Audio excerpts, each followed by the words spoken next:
युद्ध का राउंड 2 शुरू हो चुका है। ईरान और इजराइल दोनों ने ही एक दूसरे पर मिसाइल ड्रोन से जमकर हमले किए हैं। हैरानी की बात तो यह है कि ट्रंप के लाख मना करने के बाद भी नेतन्याहू ने ईरान के दर्जनों ठिकानों पर हमला करवाया है। इधर ईरान ने धमकी दी है कि इजराइल से जब तक बेरूत हमलों का बदला पूरा नहीं होता तब तक उस पर हमले होते रहेंगे।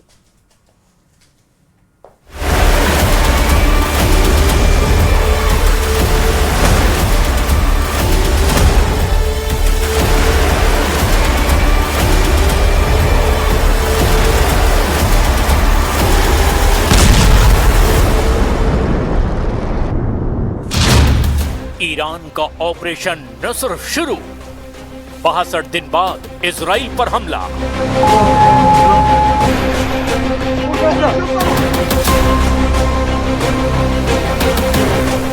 ईरान युद्ध के 100 दिन बाद एक बार फिर से भीषण जंग ईरान इजराइल के बीच शुरू हो चुकी है। ईरान ने जिस तरह से इजराइल पर दनादन बैलिस्टिक मिसाइलें दागकर बेरूत हमलों का बदला लिया है, उससे नेतन्याहू पूरी तरह से बौखला गए हैं। अमेरिकी राष्ट्रपति डोनाल्ड ट्रंप ने पूरी कोशिश की कि किसी तरह से इजराइल ईरान से हमलों का बदला ना ले, लेकिन नेतन्याहू ने ट्रंप की सभी अपील को ठुकराते हुए ईरान में कम से कम 10 ठिकानों पर तूफानी हवाई हमले किए हैं। इजराइल ने तेहरान, तबरीज, करज और ईरान के परमाणु ठिकाने एस्फान पर जो हमले किए, उससे भारी तबाही हुई है। इधर ईरान ने ऑपरेशन नसर यानी कि विजय के तहत इजराइल पर 11 से ज्यादा बैलिस्टिक मिसाइल और जेट पावर ड्रोन से हमला किया है। 8 अप्रैल 2026 को हुए 60 दिन के सीज फायर के 62 दिन बाद ईरान और इजराइल के बीच भीषण जंग दोबारा शुरू हो चुकी है। ईरान ने इजराइल के यरूशलेम, हाइफा और तेल अवीव को खास तौर से टारगेट पर लिया है। इधर इजरायली सेना ने पुष्टि की है कि उसकी वायुसेना ने ईरान के दक्षिण पश्चिम इलाके में मौजूद मह शहर पेट्रोकेमिकल कॉम्प्लेक्स पर हवाई हमला किया है। दावा तो यहां तक किया जा रहा है कि उत्तरी इजराइल पर हिजबुल्लाह ने हमले शुरू कर दिए हैं, जबकि हूती ने भी इजराइल के ठिकानों को निशाना बनाया है। हालात तेजी से खराब होते जा रहे हैं और दावा किया जा रहा है कि अमेरिकन सेंट्रल कमांड को आदेश दे दिया गया है कि वो हमले के लिए पूरी तरह से तैयार रहे।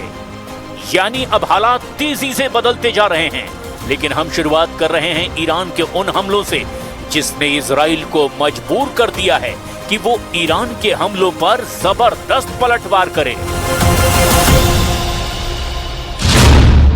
ऑपरेशन नसर से बेरूत का बदला। 62 दिन बाद इजराइल पर हमला। इजराइल पर देर रात से ईरान और यमन की तरफ से हमले किए जा रहे हैं।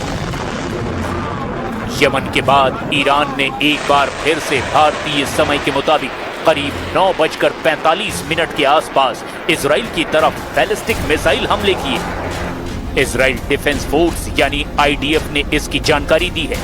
इससे पहले ईरान के बाद यमन के हूथी विद्रोहियों ने भी इजराइल पर सुबह हमले कर दिए थे। इजराइल डिफेंस फोर्स ने कहा कि 8 जून को तड़के यमन से इजराइल की तरफ दागी गई एक मिसाइल को रोक दिया गया। ताजा हमलों को देख करके आईडीएफ ने कहा कि खतरे को रोकने के लिए काम किया जा रहा है। पिछले कुछ मिनटों में ही होम फ्रंट कमांड ने मोबाइल फोन पर अलर्ट करना शुरू कर दिया है। लोगों से अगले निर्देश तक बंकरों में ही रहने को कहा गया है। इससे पहले इजरायली शहरों गुश्तैन इलाके, शेफिला और लाचिश में सायरन बजने की आवाजें सुनाई दी। ईरान युद्ध का राउंड 2 उस वक्त शुरू हुआ जब लेबनान की राजधानी बेरूत में इजराइल ने हिजबुल्लाह के ठिकानों पर हमले किए और उसके बाद ईरान ने पलटवार करते हुए इजराइल में बैलिस्टिक मिसाइल से हमला कर दिया। ईरान के हमले के बाद इजराइल ने भी ईरान में कई जगह हमले किए। ईरान की तरफ से दावा किया गया है कि उसने लेबनान में हिजबुल्लाह पर हुए हमलों का बदला लेना शुरू कर दिया है और इस वक्त ईरान बेरूत हमलों का बदला लेने के लिए इजराइल के खिलाफ ऑपरेशन नसर यानी ऑपरेशन विजय चला रहा है। अब आप ये जान लीजिए कि ईरान ने इजराइल में कहां-कहां हमले किए हैं।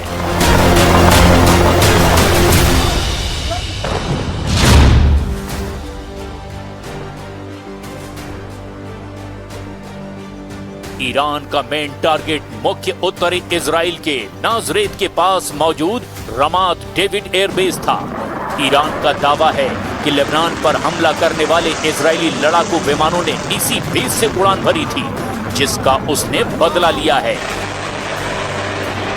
इसके अलावा इजराइल के केंद्रीय हिस्सों में भी मिसाइलें दागी गई है, जिसमें यरूशलेम सहित कई शहरों में हवाई हमले के सायरन गूंज उठे। ईरान की रिवोल्यूशनरी गार्ड यानी IRGC ने कहा कि उसने इजराइल के हाइफा शहर में एक केमिकल प्लांट पर मिसाइल हमला किया। ईरान का कहना है कि यह कार्रवाई उसके पेट्रोकेमिकल प्लांट पर हुए कथित इजरायली हमले के जवाब में की गई। ईरानी मीडिया के दावों के मुताबिक ईरान ने इजराइल पर 11 बैलिस्टिक मिसाइलें दागी है। अमेरिका में इजरायली राजदूत येहिएल लाइटर ने 11 मिसाइलों की पुष्टि की है।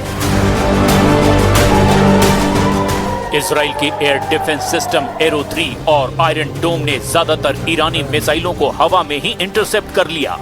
इजरायली सेना के मुताबिक कोई बड़ा बुनियादी ढांचा नष्ट नहीं हुआ और न ही किसी नागरिक की मौत की खबर है। इजराइल पर हुए ईरानी हमलों को IRGC ने सिर्फ एक वार्निंग शॉट यानी चेतावनी बताया है और कहा है कि अगर इजराइल ने दोबारा हिमाकत की तो अमेरिकी और इजरायली ठिकानों पर इससे भी बड़ा हमला होगा। इधर हूथी विद्रोहियों ने इजराइल के जाफा और तेल अवीव क्षेत्र को निशाना बनाकर कई मिसाइलें दागी। हूथी का दावा है कि उन्होंने इजराइल के बेहद संवेदनशील सैन्य ठिकानों पर सटीक निशाना लगाया। इजरायली सेनाओं और मीडिया रिपोर्ट्स के मुताबिक यमन की तरफ से आ रही मिसाइलों को इजराइल के एयर डिफेंस सिस्टम ने हवा में ही इंटरसेप्ट कर दिया।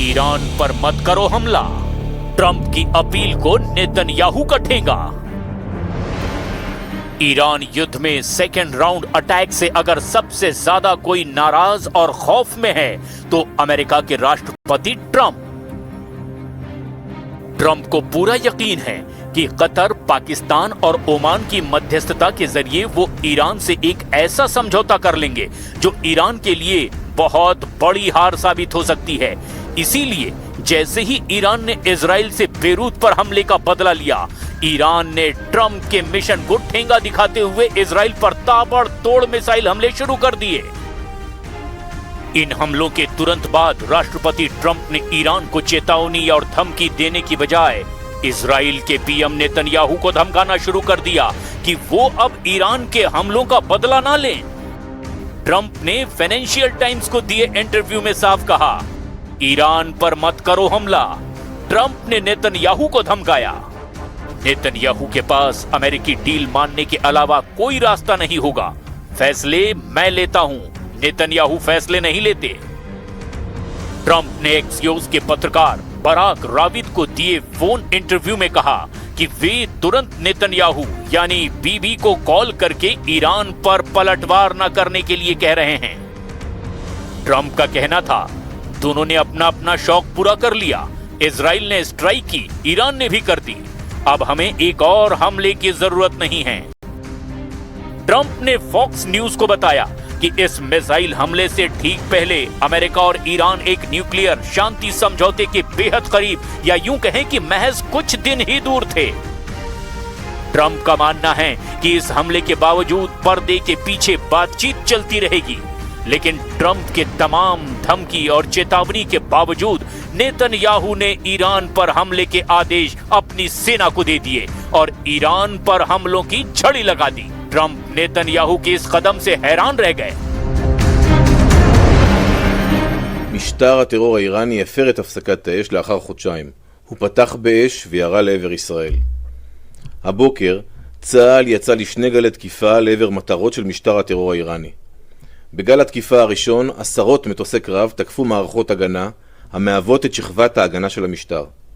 בגל התקיפה השני תקפנו את המתחם הפטרוכימי במעשהר שבדרום מערב איראן. במתחם הזה יוצרו חומרים ורכיבים חיוניים לתוכנית הטילים של המשטר. ईरान के परमाणु ठिकानों पर इजरायली हमले। 7 जून की रात ईरान ने इजराइल पर हमले किए और 8 जून की सुबह तड़के इजराइल ने ईरान पर हवाई हमला करके कोहराम मचा दिया। इजराइल ने फाइटर जेट, मिसाइल और ड्रोन से ताबड़तोड़ हमले ईरान पर शुरू कर दिए। ईरान ने फिर दोहराया कि वो इजराइल के हमलों का बदला जरूर लेगा। डोनाल्ड ट्रंप की सीधी हिदायत और संयम बरतने की चेतावनी के बावजूद इजरायली वायुसेना ने 8 जून की सुबह ईरान के भीतर घुसकर जवाबी कार्रवाई की। इजराइल ने ईरान के महाशहर पेट्रोकेमिकल कॉम्प्लेक्स पर जबरदस्त हमला किया। ईरान के दक्षिण पश्चिम प्रांत खुजिस्तान में स्थित यह बहुत बड़ा ऊर्जा संयंत्र है। संघर्ष विराम के बाद यह पहली बार है जब इजराइल ने ईरान के किसी ऊर्जा या आर्थिक ठिकाने को निशाना बनाया है। इसके अलावा ईरान के मध्य और पश्चिमी हिस्सों में भी missile launch sites, radar system और सैन्य ठिकानों को निशाना बनाया गया। ईरान के तेहरान, इस्फान, कारज और तबरीज शहरों में तेज धमाकों की आवाज सुनाई दी। ईरान के रेवोल्यूशनरी गार्ड्स के मुताबिक इजराइल ने एयर लॉन्च बैलिस्टिक मिसाइलों यानी ALBMS का इस्तेमाल भी किया। इन मिसाइलों को इजरायली जेट्स ने ईरान की वायु सीमा के बाहर या सीमा के नजदीक से दागा है। ईरानी अर्ध सरकारी समाचार एजेंसियों फार्स और मेहर ने पुष्टि की कि मां शहर पेट्रोकेमिकल प्लांट के कुछ हिस्सों को नुकसान भी पहुंचा है। हमले के तुरंत बाद ईरान ने तेहरान के इमाम खुमैनी अंतर्राष्ट्रीय हवाई अड्डे के आसपास का पूरा एयर स्पेस बंद कर दिया। हालांकि ईरान ने अभी तक अपने किसी सैनिक या नागरिक के हताहत होने का कोई आधिकारिक डेटा जारी नहीं किया है।